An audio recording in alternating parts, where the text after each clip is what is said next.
Assalamualaikum warahmatullahi wabarakatuh. Perkenalkan, nama saya Adinda Trihapsari Nadian dari kelas Kebidanan 1A. Di sini saya akan memenuhi tugas ilmu sosial budaya dasar dengan mengangkat judul Melahirkan di rumah tanpa tenaga medis dan tanpa alat yang steril. Melahirkan di rumah tanpa bantuan tenaga kesehatan, bidan maupun dokter, dan tanpa peralatan medis yang steril merupakan praktik persalinan tradisional yang masih dilakukan sebagian masyarakat. Kebiasaan ini tidak sesuai dengan ilmu kesehatan atau kebidanan karena tidak memenuhi standar keselamatan ibu dan bayi. Alasan praktek ini masih terjadi di masyarakat. Yang pertama, karena adanya faktor budaya atau tradisi. Sebagian masyarakat lebih percaya pada dukun beranak dibandingkan dengan tenaga kesehatan, bidan maupun dokter. Yang kedua, adanya faktor ekonomi. Menganggap biaya tenaga medis mahal, maka sebagian masyarakat memilih untuk melahirkan di rumah. Yang ketiga, ada faktor akses, tempat tinggal yang jauh dari fasilitas kesehatan. Yang keempat, kurangnya pengetahuan atau tidak memahami resiko medis persalinan. Melakukan persalinan di rumah tanpa bantuan tenaga medis dan alat steril tentu memiliki resiko dan bahaya. Risiko dan bahaya bagi ibu yaitu mengalami pendarahan hebat atau pendarahan postpartum.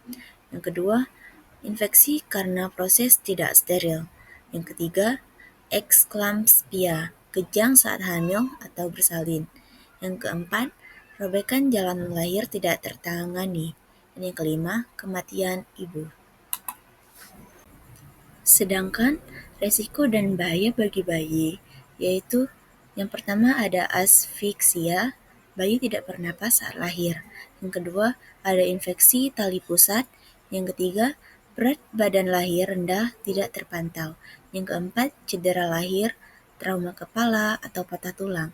Yang kelima, kematian bayi.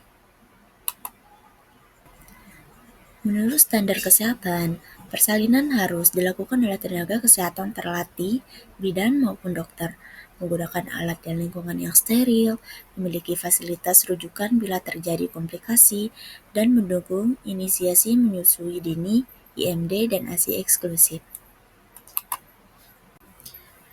Upaya preventif yang dapat dilakukan oleh seorang bidan yaitu dengan mengedukasi masyarakat tentang risiko melahirkan tanpa tenaga medis, dengan meningkatkan akses ke puskesmas, rumah bersalin, atau rumah sakit, melakukan program jaminan persalinan, jam persal atau BPJS untuk mengurangi kendala biaya, dan yang terakhir, bekerja sama dengan tokoh adat atau dukun beranak untuk mengarahkan ibu hamil ke tenaga medis.